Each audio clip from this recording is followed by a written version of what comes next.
Stop drogám, namaľuj svoje nie. Pod týmto názvom vznikol informačný mediálny projekt podporený vládou, ministerstvami a protidrogovým fondom. Spoznali ho aj žiaci gymnázia na Tomášikovej ulici.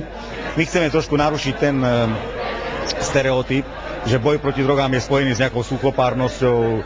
My chceme povedať, že žiť bez drog je takisto je takisto moderné.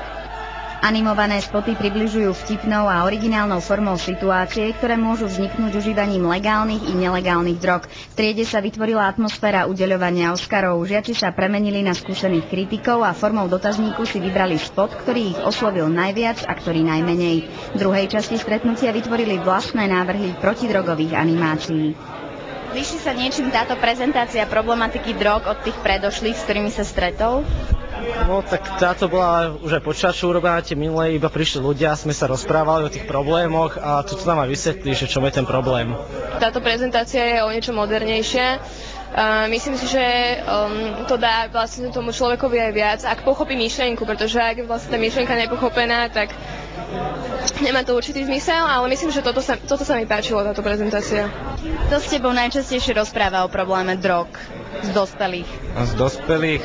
No, z dospelých sa o tom moc nerozprávam, nemám ani čas na to. No, v podstate väčšinou to preberám ako medzi kamarátmi. Maskotom projektu je postavička Grogy, ktorá sa chystá navštíviť nielen školy v Bratislave, ale po celom Slovensku. Počas prázdnin sa s ním deti stretnú aj v letných táboroch.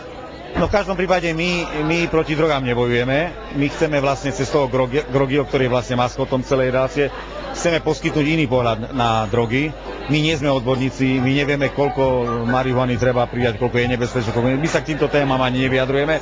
My najmä vyzývame mladých, aby oni povedali svoj vlastný vzťah k drogám. Čiže tieto odborné otázky, ktoré drogy, ako sa delia, to nie je našou oblasťou. Školy sa k takýmto netradičným a invenčným programom stavajú kladne.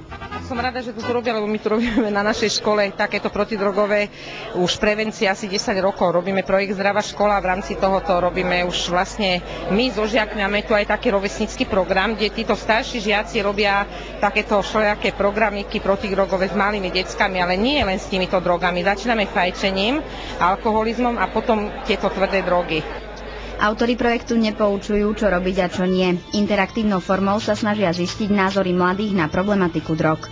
Zmyslom celého projektu je dostať od tých detí, ako si oni predstavujú boj s drogami, aby sme poprípade dali vyrobiť už v závere tejto kampane spoty na základe ich námetov. Projekt plánujú uzavrieť koncom tohto roka, kedy by malo výjsť DVDčko maskota Grogyho s protidrogovými spotmi slovenských žiakov.